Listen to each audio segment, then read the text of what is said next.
The stress, the anticipation. Hopefully it works. You never do know. Hello. Come on in. Welcome. Thank you. Thanks for having us. Yeah. Well, let's start super basic. Can you describe for me where we are right now? This is Deborah, and we are currently in our shared home at 483. Should I say the address? Is that weird? Okay. Sorry. Okay. Maybe not. Stop. Strike that. What are some common misconceptions about your home life that you find yourself having to explain to people? We're not swingers. I think a lot of people, when we say like, oh yeah, we live with another couple, they're like, oh, like they live in the basement? No one's banished to the basement. And then there's like a whole slew of questions about, how does that work?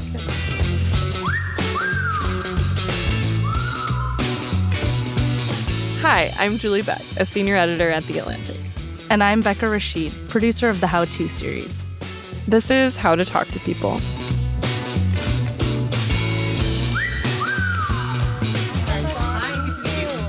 We'll do socks, it'll be so cozy.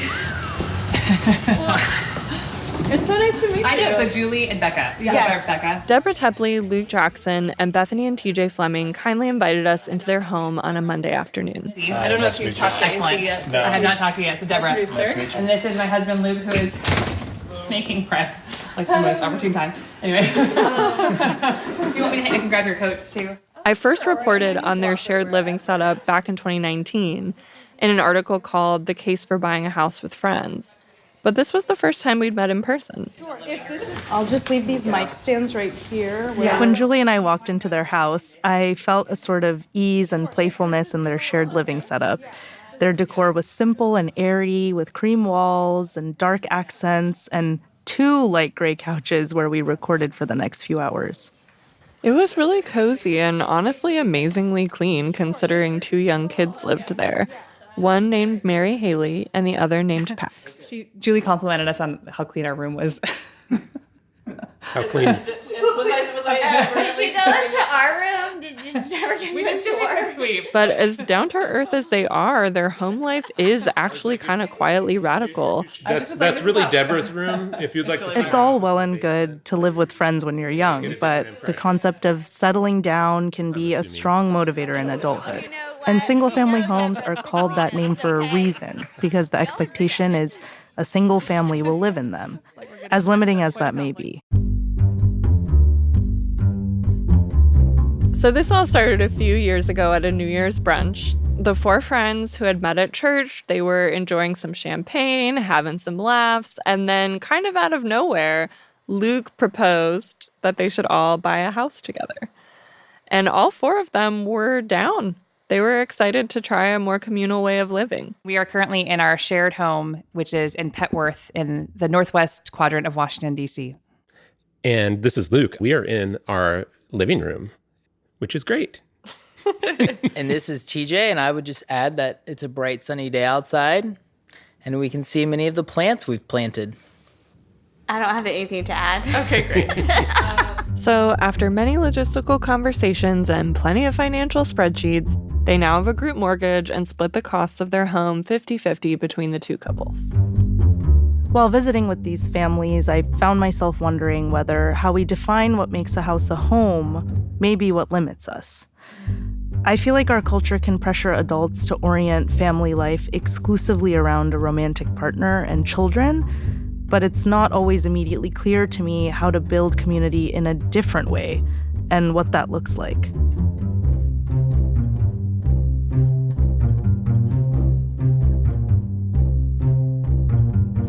Yeah, I think that's always, so like you're renting together and I'm like, no, we bought a house with other people. Like people assume that we regret it. I think people are very curious about the logistics of the arrangement. They're curious about the kids and how that works. Before offering that information to someone, I do think about it. Like, do I want to have this conversation? Because it's going to raise a lot of questions. And so that is something I actually do consider before sharing about our shared living situation. How much energy do you have to explain yourself today? Yeah, that's right. Yeah. Do you think it's just that our sort of American ideal of one family, one home, like my home is my castle vibes is so strong that they're like, they must be in the basement. They couldn't possibly be upstairs. That's what I think. Yeah, is that people think about what their life at home looks like, and they assume that ours must be like some recognizable version of that. Yeah, the message of like the American dream of like buying your own house, and like the National Association of Realtors has been really successful in making sure everyone believes that's for them. Yeah, we still get most of those benefits. It's just we share it. Yeah. Yeah, and I think that is a difference. Either renting together, one household renting to another, is that there's not the same sense of shared ownership. There's also, I think, maybe a power differential if one household owns the house and one is renting. Yeah. But we're all in it, So if something breaks or if something needs to be repaired, we're all invested. We all really care about the outcome. And I think that actually helps us to avoid conflict because we're also invested in this property and we love this house. And whose idea was it first to buy a house together? I had been pitching Luke on living in community for a couple of years. I grew up in a big family, and I really love living with other people. I loved living with roommates. And so I kept sending him different articles or podcasts about different people who were in group house situations. And Luke had never had a roommate other than a family member before he married me. And so he said, absolutely not. And then one day he came home after listening to a podcast or a sermon that I'd sent to him and said, I think I might be open to this. That being said, no one was more surprised than me when Luke popped the question at New Year's brunch to TJ and Bethany. So you were both married at the time of the New Year's brunch. Yeah. And did you feel any pressure as married couples for your home life to look a certain way? I think culturally, you just assume you get married, you buy a home, have a family and live like an independent nuclear kind of family unit.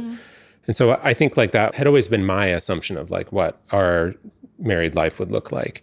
But as Deborah and I were sort of talking about buying a home and what might that look like, and this was definitely not one of the default options. What would people say when you told them that you were thinking of doing this? Like, what kind of pushback would you get? When we talked about it with other people, everyone thought it was a bad idea, including our real estate agent who actually sat down with us after we pitched the idea and said, you shouldn't do this. This is a bad idea. And, his rationale was it's hard enough for two people to agree on a house that they want to buy together. I can't even imagine working with four people to find the perfect house. But we actually did find it pretty quickly. I think most people were worried about the worst case scenarios. What if it doesn't work? You're all on the mortgage. What happens, when someone has kids? If it doesn't work, how are you guys going to be able to split amicably?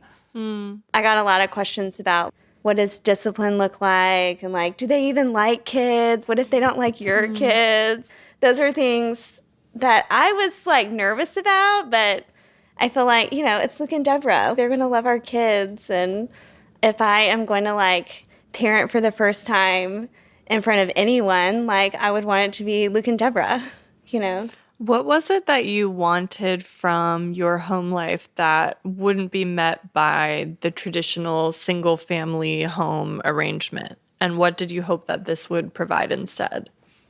All four of us have full-time jobs.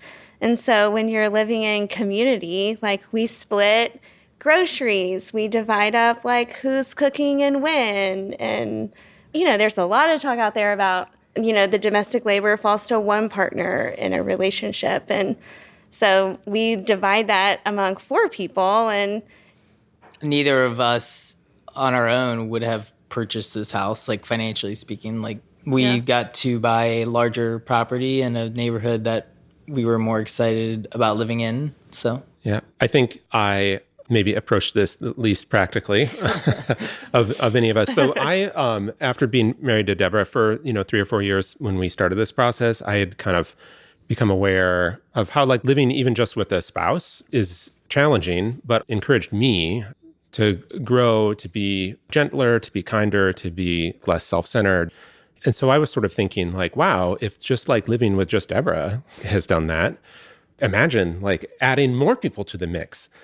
I don't know if that's panned out quite, but Oh, no. the way that I thought it would. Doubled in size.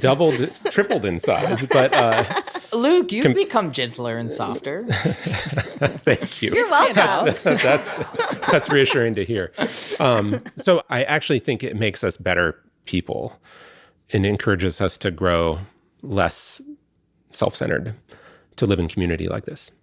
I would say I think that people often assume that we made this decision for financial reasons. And I think it was more of a missional kind of the desire to live in community and to live with TJ and Bethany.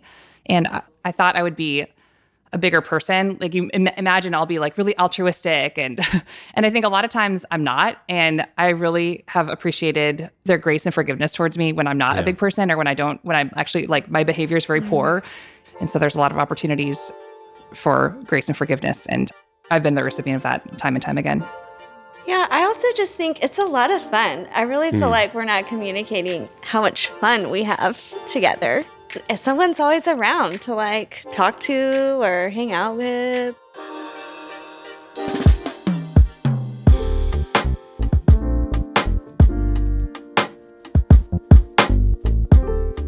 You know, Julie, I'm at the age where many of my friends have serious romantic partners and a lot of them even have kids. So the time for casual hangouts is understandably limited. And if we schedule something, we can make it work. But there has been a noticeable shift in the ease of just meeting up and hanging out spontaneously. Yeah, that is something that I worry about a little bit, being in a long-term relationship myself and also having just been through a pandemic where we like mostly only hung out with each other for a few years. I don't want us to be super insular in our relationship. And that does happen. Like married people are a lot less likely than single people to hang out with their friends and neighbors. And research shows that holds true across race, age, and socioeconomic status. So even though I don't think we're going to necessarily invite another couple to move in with us right now, I am trying to be more deliberate about spending more time with my friends regularly. Because as much as we love each other, like I don't want our love for each other to pull us away from our friendships. And culturally, sometimes it feels like it's not even very adult to want to live with your friends forever. So although it's my ideal scenario to have a huge L-shaped IKEA sectional couch where my partner, along with my 10 friends, can sit together, it doesn't always feel the most realistic when it comes to a long-term living situation where I can actually live with those sort of chosen family members of mine and make a home with them. I mean, especially once you reach certain milestones, like if you do choose to get married or if you do choose to have kids, the expectation just kind of gets even stronger that you're going to live with just your nuclear family, like just your partner and your kids. Right, and the cultural and social pressures around this are just one part of the equation. In the case of these two families, they had to lay out and untangle their individual expectations and fears too.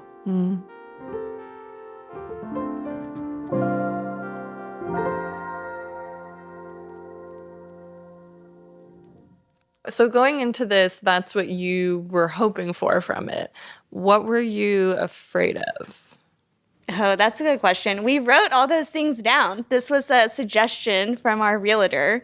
He was like, before you guys start on this process, write down all your fears, fold them up on pieces of paper, put them in a bowl, and just like pull them out one by one and talk about it.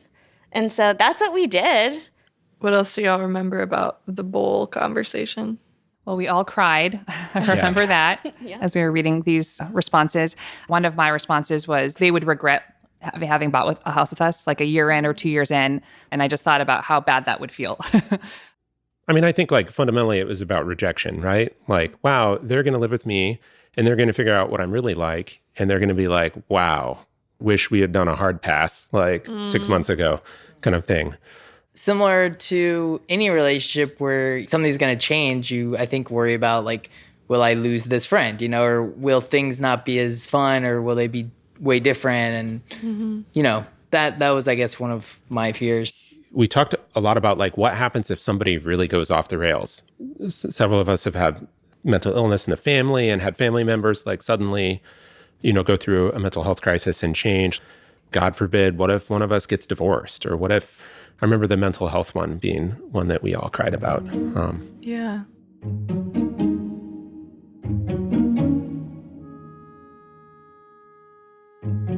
What do y'all remember about move-in day and the sort of weeks and months following that? Bethany was very pregnant. Oh my gosh, I was 7 months pregnant. But I do remember during that time, we would all take family walks Oh, yeah. late at night, and I would like be, nothing fit, so I looked ridiculous. And Luke and Deborah walk really fast, and so they were like, just really like walking very, very slowly. We all walked at my pace so that we could talk. We did it every night. I remember that being a really fun time. Like we all had something that we were anticipating kind of together, getting the nursery ready and talking through like, oh, when is, Bethany's mom coming? When is TJ's mom coming?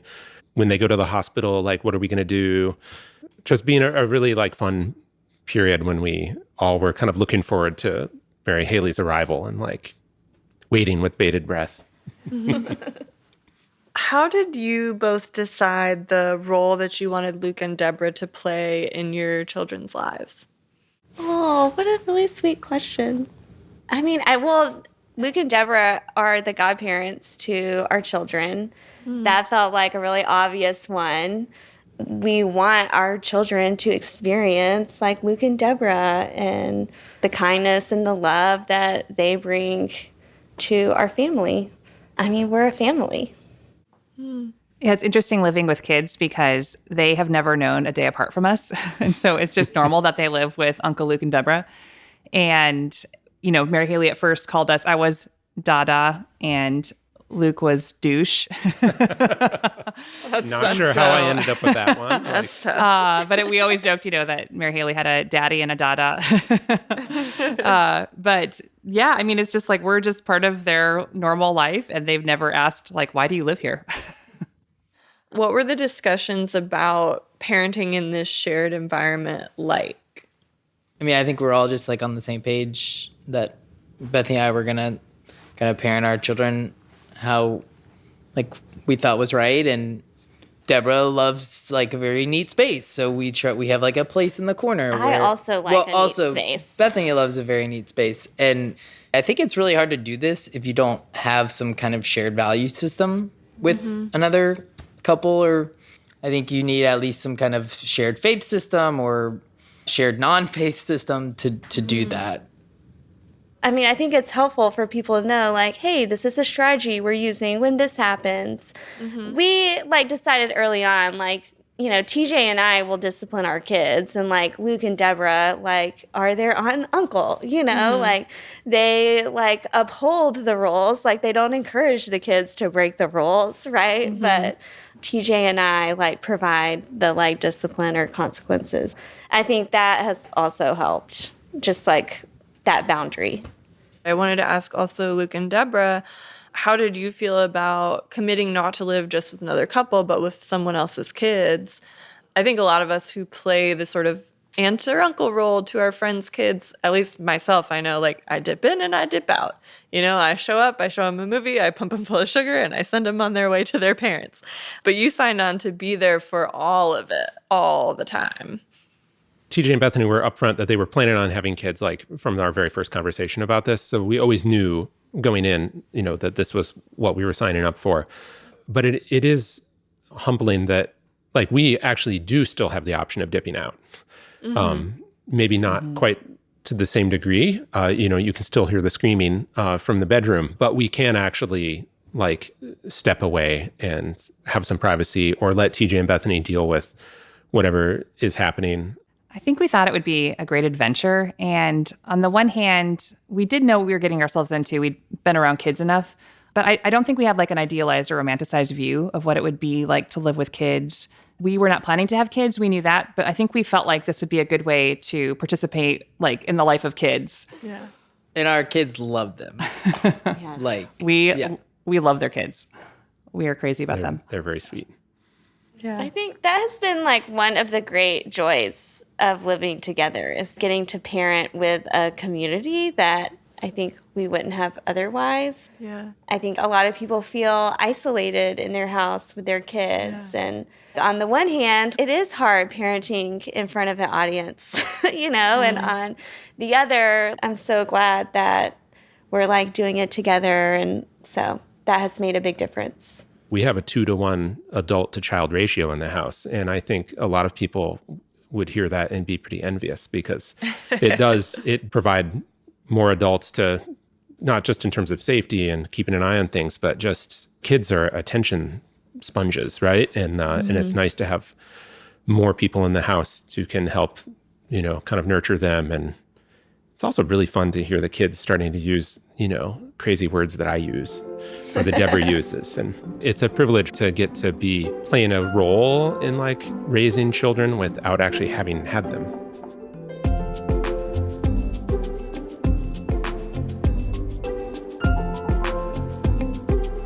Do you eat together every night? We do. Whoever is here eats together. And the kids too? Yep. Okay. Yep. What are some of the rituals and rhythms that you've established in your house kind of week to week? Initially, we did a weekly house meeting, and we still do house meetings, not quite weekly. And I think part of that is just like we don't have the need for them as frequently as we did at first. We got this idea from another group house in DC. They said that they do a meeting every week, and they ask, first of all, what's working and what's not working. Everyone goes around and has to respond to both questions. Like just the little things that really can grate on you or things that might be upsetting to you that might just fester for a long time. And so I think that's been a good practice for us, just sort of getting things out in the open. It provides a forum for that. So it could be something very small, like the dishwasher isn't getting emptied until like noon, and that's not working for me. Or it could be something very large, like, hey, I think I'm going to quit my job and go to nursing school. Like, what do you guys think? It could. That sounds like a real example. Well, There were plenty of Hypothetically speaking. there have been plenty of not workings that were just related to life, not necessarily. That's true. Things will come out that are not related to the house or that are related to that person's spouse. That happens. At the weekly house meeting, we also talk through like weekly logistics, who's cooking, what days are they going to cook, are we having anyone over, is there a night when somebody's going to be out of the house and, TJ and Bethany need help with childcare or something like that.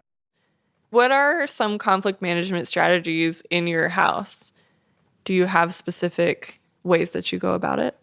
Having like a structure for regular communication is really helpful because you don't feel this pressure to bring something up in the moment when you may or may not be ready to talk about it. Like, I know we're having like a meeting, and so I can just bring it up there. Many of the lessons from marriage also apply. Things like you can't hold someone accountable to it if you didn't say it out loud. You also have to say what's working, right? Mm-hmm. And that is something I think that I also have taken from TJ and Bethany is you say what you're grateful for, right? Like say what is working, say what I really appreciated it when you did this. Hey, we got an espresso maker. That's really working for me. Yeah. Honestly, that question, what's working, what's not working, is a really hard question to answer, in part because you don't want to hurt people's feelings. And, it just really forces you to talk about things that you wouldn't talk about otherwise. So I think that has forced me to be a better communicator.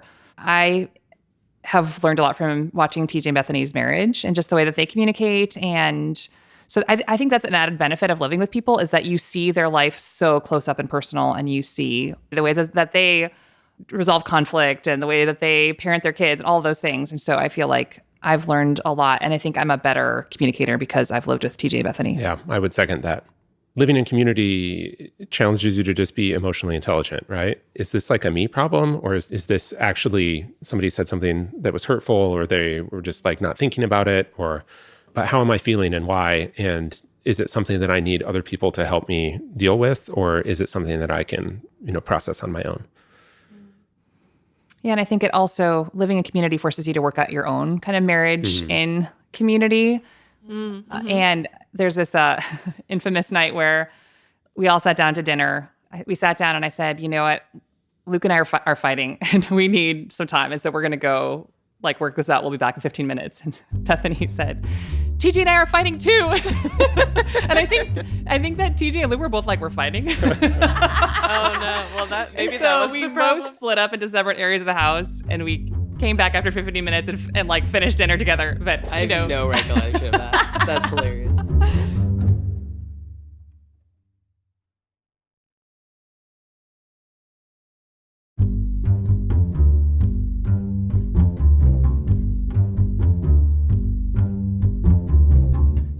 We love each other, and that love actually like is based on a commitment, right? And that's I think that commitment predates a mortgage, but a mortgage is a useful, symbol of that as well, right? Like we are all committed to this. Like we are financially on the hook in other ways as well. And so, yeah, out of that commitment comes a desire to like, well, we need to make this work.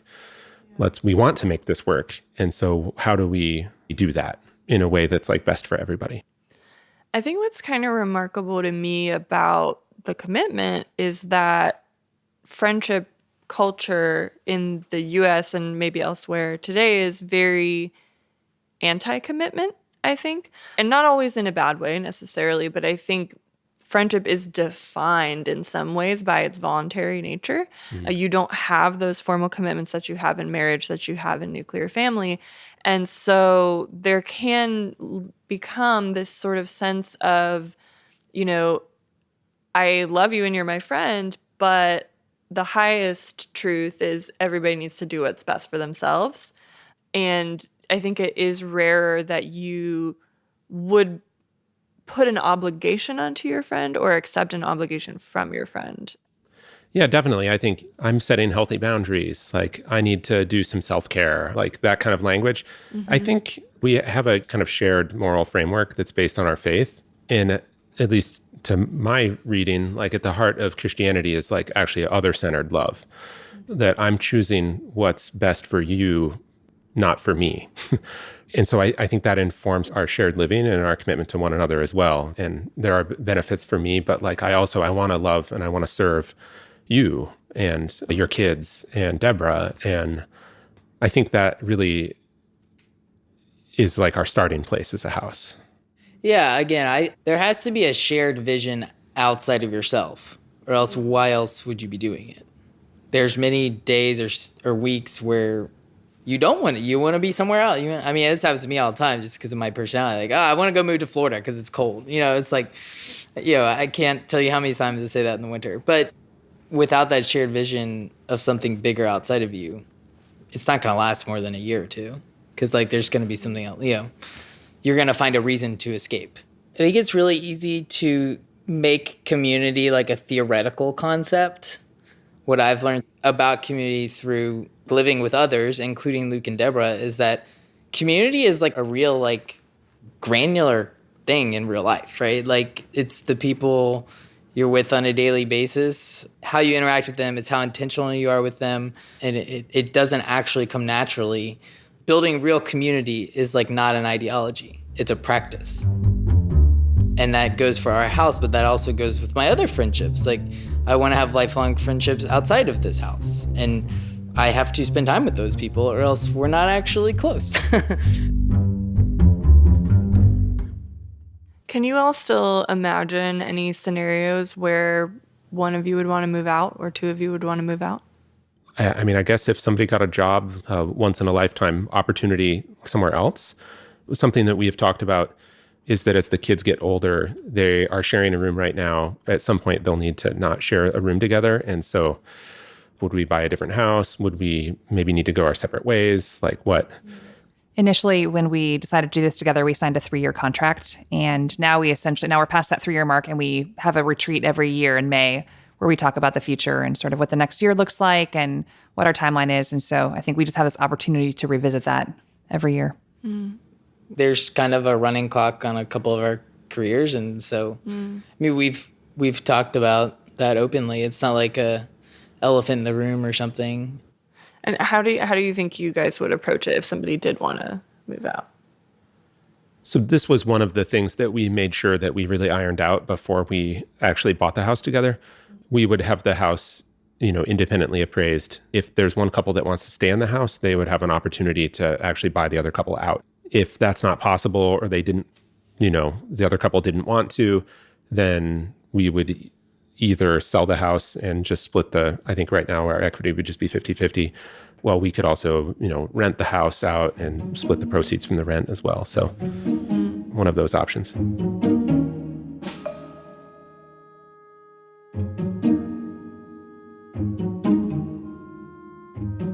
Would you recommend your choice to other people? Absolutely. Yeah, I think they need to go through the process. Yeah, I think so too. I think you really want to, count the cost. You need to make sure you're doing it with the right people. I think as long as you can financially trust them in general, and trust them financially, like that's a big part of it.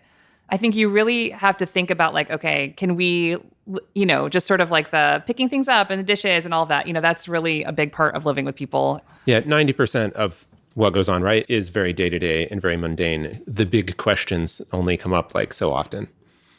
When someone puts microphones in your house and asks them to you. Right. I married a strong introvert who would like to be in his man cave most of the time. Luke is not the only one bearing the burden of kind of my social needs, that there's like a whole house of people to share that. And there's always someone up for doing something, or hanging out. And so Mary Haley. Especially Mary Haley, who's 4. And so, yeah, that part of it, the kind of social environment is just such a benefit, a pro of living with other people.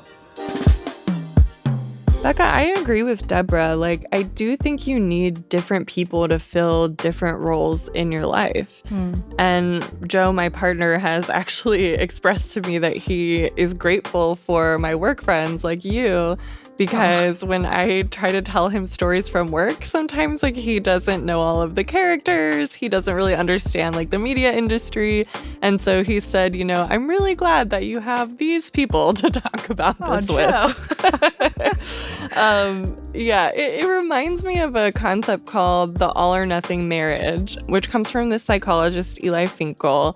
And he's kind of theorizing that people just expect even more from their marriages than they used to.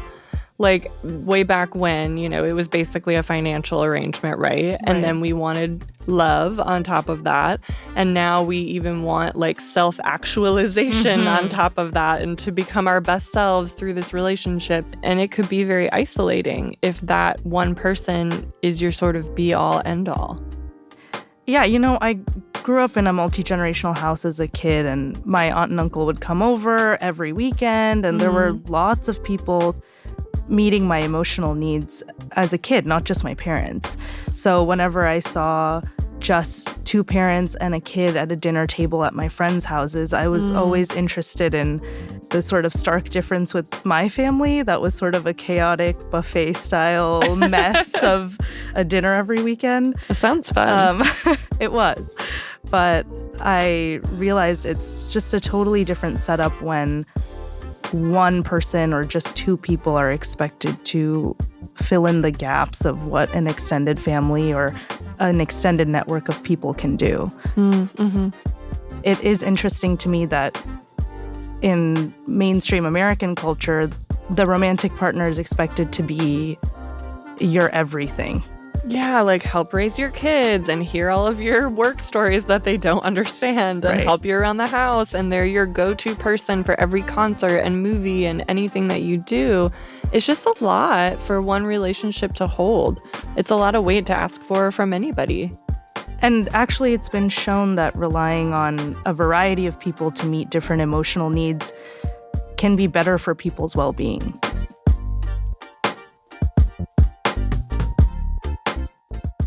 To get back to your earlier question, there's like, just on our block on this side, there's like 3 or 4 shared, living arrangements, intergenerational arrangements, whether it's family or otherwise. It's actually not that weird, Yeah. If I want to suss out a friend to see if they'd be down for this, like, how should I broach the conversation? I think you want to make it a compliment. Like, I've been thinking about living in community and wanting to do that intentionally.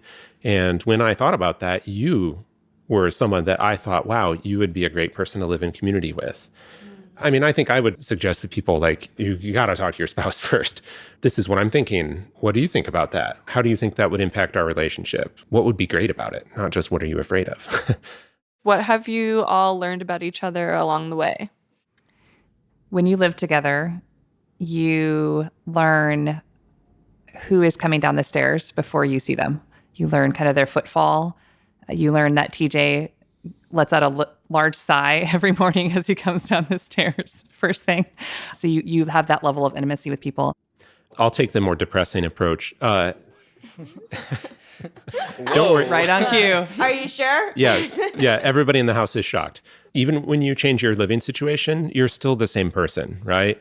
All of the same things that I struggled with, like living with Deborah, like, hey, whoa, they're still true. Like, I'm still me, for better or for worse, like positives and negatives. Like, I think there's always that temptation, like TJ said, to escape, to like move somewhere else, to like enter a new situation and then I'll be a new person.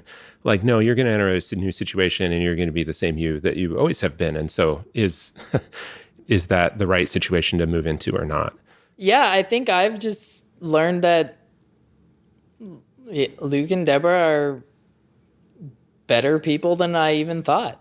I don't know, like, I can appreciate them at a deeper level than I could before we lived together. And even though, like, yeah, I mean, we've had arguments or disagreements, and I still think they're some of the best, most generous people that I know.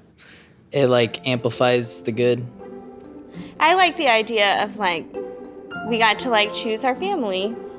I don't know. It's just brought a lot of joy.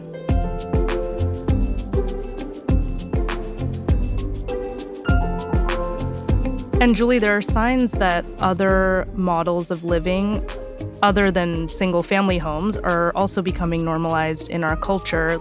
Yeah, because there's something about the nuclear family household that encourages people to turn inward, away from the possibility of that broader community. But if you want to have those other layers of support in your life, then it takes some really intentional planning to resist the pull of that model of home life that is really held up as the building block of society. And maybe even a hint of rebellion. Just a hint. Just a hint.